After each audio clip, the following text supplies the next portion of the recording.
একটা গাছ যখন মারা যায় তখন তার সবগুলো পাতা ঝরে যায়, আর একটা মন যখন ভেঙে যায় তখন জীবনের সব আলো নিভে যায়।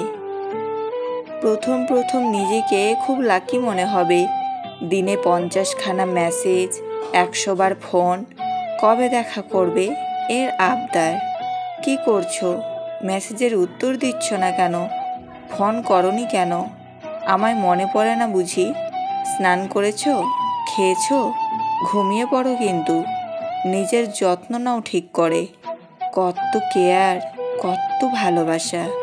নিজেকে খুব মূল্যবান মনে হবে এই তো সে, যার জন্য আমাকে পাঠিয়েছেন ঈশ্বর।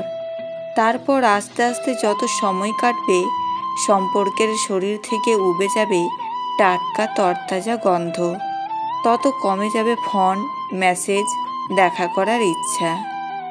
ফোন তোলনি কেন? মেসেজের উত্তর দাওনি কেন? এত ব্যস্ত যে সারাদিন একটা ফোন করতে পারোনি? এসব প্রশ্নের উত্তরে আসবে, এত এক্সপ্লেনেশন দিতে হবে নাকি তোমাকে কথায় কথায়? বিরক্ত করো না তো, পরে কথা বলছি। প্রশ্ন একই থাকবে, উত্তর বদলে যাবে। তখন নিজেকে আর মূল্যবান বা লাকি মনে হবে না, বরং খুব বোকা লাগবে যে একদিন নিজেকে এত ইম্পর্ট্যান্ট ভেবেছিলাম।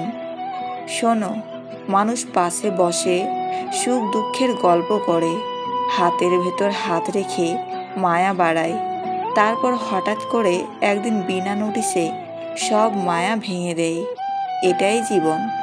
তাই আজ নতুন কোনো মানুষ যদি তোমার খুব খেয়াল রাখে, খুব যত্ন করে, খুব খোঁজ খবর নেই 4 বেলা, তবে শুরুতেই নিজেকে ভীষণ লাকি বা সেই মানুষটাকে খুব কেয়ারিং ভেবে ফেলো না। অপেক্ষা করো, আগে দেখো সময়ের ঝড়ে তার যত্ন, ভালোবাসা, অভ্যেস সব ধীরে ধীরে উবে যায় নাকি আসলে এক্সপেকটেশন একটু কমই থাকা ভালো। পরে সব ভেঙে গেলে যন্ত্রণা কম হয়। স্বামী হতে যোগ্যতা লাগে, কিন্তু প্রেমিক হতে যোগ্যতা লাগে না। কারণ যোগ্যরা কখনো প্রেমিক হয় না, যোগ্যরা বরাবর স্বামী হয়, আর অযোগ্যরাই হয়ে ওঠে প্রেমিক।